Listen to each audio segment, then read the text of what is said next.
this video, I'll show you how to set up action buttons, privacy policy, and terms of service for your digital voter guide lookup tool on LifeVote.net.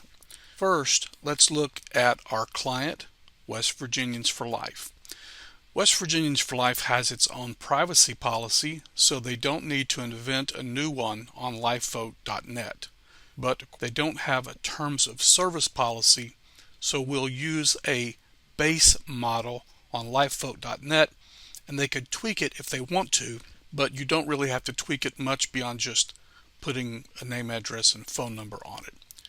Also, they have an online donations page. We'll add that to an action button, and the client has a subscribe form for voters to subscribe to their email list, and we'll put that in an action button also. So first we'll log in, and as soon as we log in, action buttons and privacy policy and terms of service are all located in the guide builder. We'll click on that. Let me just give you a quick tour. You can preview the lookup form for a C4 voter guide, a C3 voter guide, preview the styled results of a C4 voter guide or a C3 voter guide. You can also preview your post-election content, and you can look at any of this in viewports that emulate a desktop, a tablet, or a mobile phone. There are styling options on the left. We're not going to get into those right now. We're going to look across the top and click on Action Buttons. And as you might guess, in a few moments, we'll also click into Privacy Policy and Terms of Service.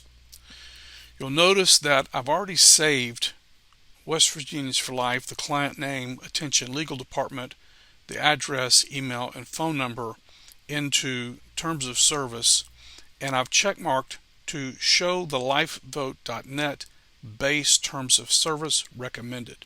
Once that's entered, you simply hit save, and that means that there will be in the footer a Terms of Service link, and it will link to something that shows the client address and name, but it includes some protective language to protect the client, and you'll appreciate that. When we come to privacy policy, we'll notice that we can either use the base model or tweak the base model, or we can say simply use my organization's existing privacy policy URL. And as soon as we toggle that, we put in the web address of the privacy policy that the client has, and then we hit save, and that takes care of that. So then finally, let's come back to action buttons. By default, 6 action buttons are loaded in. 2 of them are set to disabled because they're most likely not used by very many clients, and those are the Find Your Polling Location and View All Endorsements buttons. We leave those there. You can feel free to delete them if you don't need them, and the free tier gets up to 6 buttons, and if you delete these 2, that gives you 2 more buttons that you can add back in. The Start Again button is recommended because it provides an easy way for the voter to get a voter guide and then start again and get another voter guide for a different address. Get Action Alerts is the default title for the subscribe to our email list. And in order to get this one to work, all you need to do is click the pencil, put in the actual subscribe URL for your subscribe form. Similarly, Support Our Mission is the default wording for the donate button. And in order to get it to work, of course, you can change the title, change the color, change the visibility, or delete it if you want, but you would click the pencil to edit it, put in the proper URL.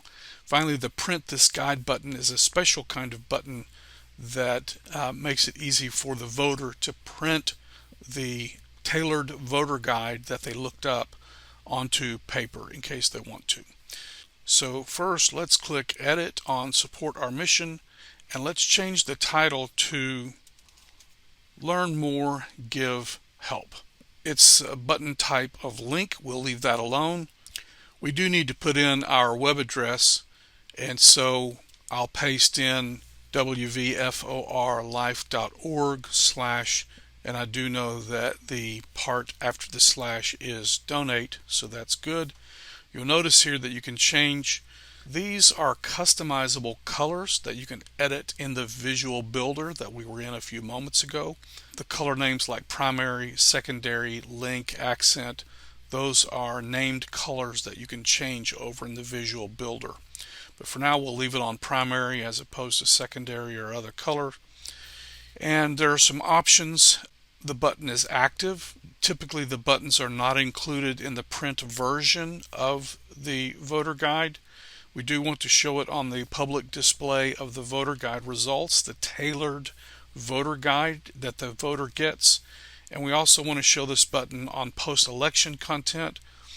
Basically, a few days after the election is over, your voter guide automatically goes into what I call offline mode, where it just says thank you for voting pro-life in the last election, and be sure to bookmark this tool and come back next election. And it has some buttons on it, and here you can set what those buttons are. So I'll save that change, and you can see that the title has changed and the link has changed. We also need to fix the get action alerts. I'll click edit on it, and I'll leave that title. I do need to change subscribe. I'll paste our URL in at the front of it. These options all look good. I'll hit save, and just like that, if I now go and refresh the voter guide and scroll to the bottom, these action buttons now do what we actually want them to do, and they say what we want them to say.